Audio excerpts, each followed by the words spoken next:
Good morning everybody! Malinis ng bahay. Wala na yung aming mga bagahe, nasa labas na.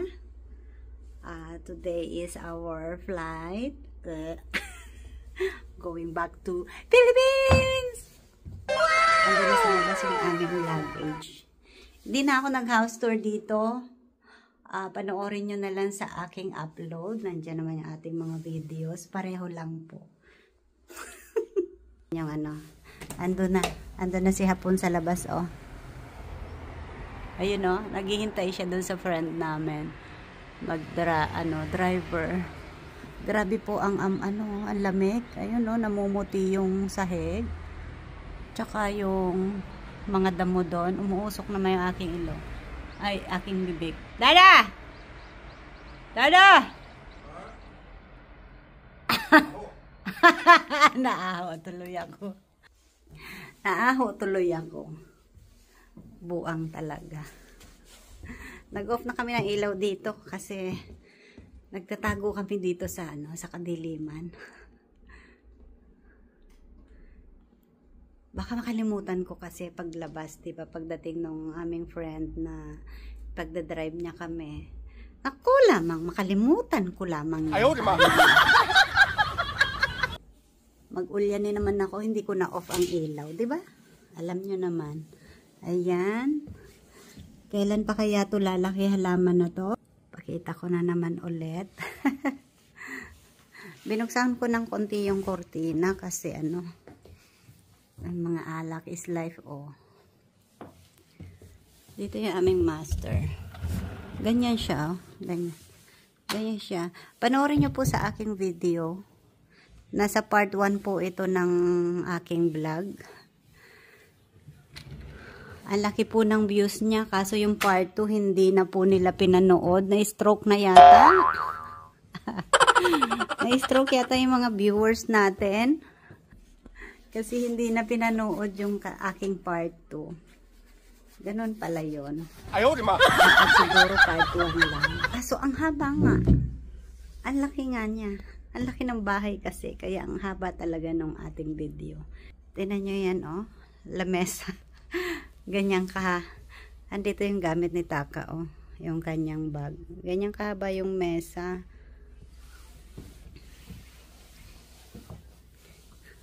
Waiting siya dun sa kanyang friend. Ang bait-bait, no? Lagi kami hinahatid sa airport. Pwede naman kaming mag-taxi. Nagagalit siya pagka tinatanggihan.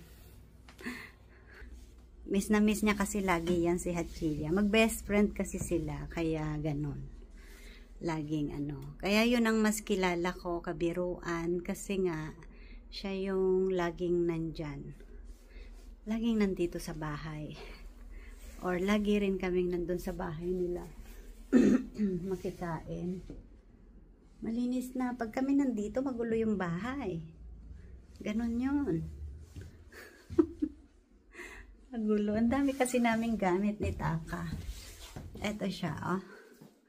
2 bedroom yan dyan. Sandali lang. Ito. Ang neto, tatame. Yung parang banig, oh. Ayan.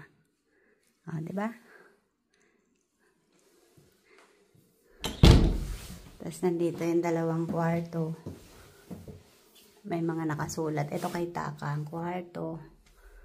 Ang tawag namin dito ay guest room. Dito yung sa CR. Ang laki ho ng bahay na to. Ayan, dala-dalawa yung bathtub dyan. Malaki yung bahay na yan.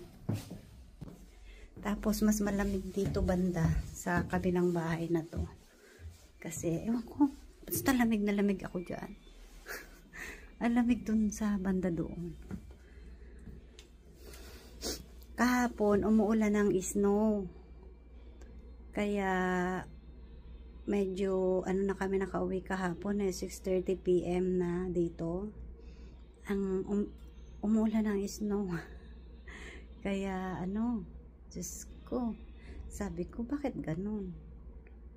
Wala na snow dito, pero umulan siya ng ganun. Tapos ngayon, Diyos ko, panahon! Buti na hindi ako nakapunta dito ng February kasi may school si Taka. Kasi kung hindi, mararanasan ko dito yung talagang sasakit na talaga yung mga tuhod natin, no? Sasakit na ng likod ko, balakang, yung aking ankle. Haplas-haplas lang. Haplas-haplas ng mantika. Andiyan na yung aming service. Andiyan na siya. Busy sila niyan dyan. Tapos tayo dito kumukuda-kuda lang, no? Wala lang. Pakita pa ba natin yun? Wag na. Nakita nyo siya na ano. Ligaga sila dyan. Tapos sisigaw.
Put the elastic band over your head and adjust it by pulling the ends.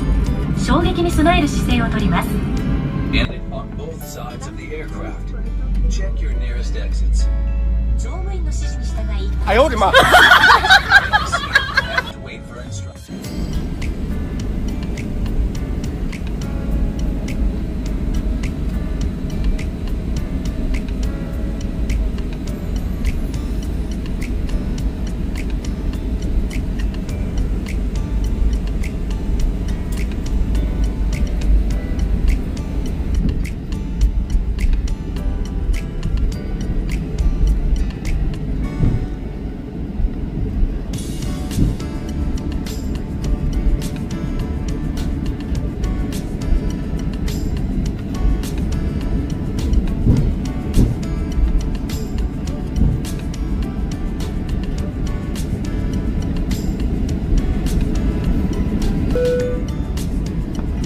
皆様離陸いたします。シートベルトをもう一度お確かめください。小さなお子様はしっかりお抱きください。一人でお座りのお子様のベルトもお確かめください。羽田空港到着時刻はただいまのところ午前11時10分の予定です。。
ベルト着用サインが消えるまでシートベルトをお締めになったままお待ちください。物入れを開けた時に手荷物が滑り出る恐れがありますのでお気をつけください。この先電波を発する電子機器もご使用になれますが、携帯電話での通話は周りのお客様のご迷惑になりますのでお控えください。国内線に乗り継ぎのお客様は次の便の搭乗口を改めてロビーでお確かめになり、出発の案内があるまでお待ちください。羽田空港の国際線出発ターミナルは第2ターミナルと第3ターミナルがあります。国際線にお乗り継ぎのお客様はお間違いのないように。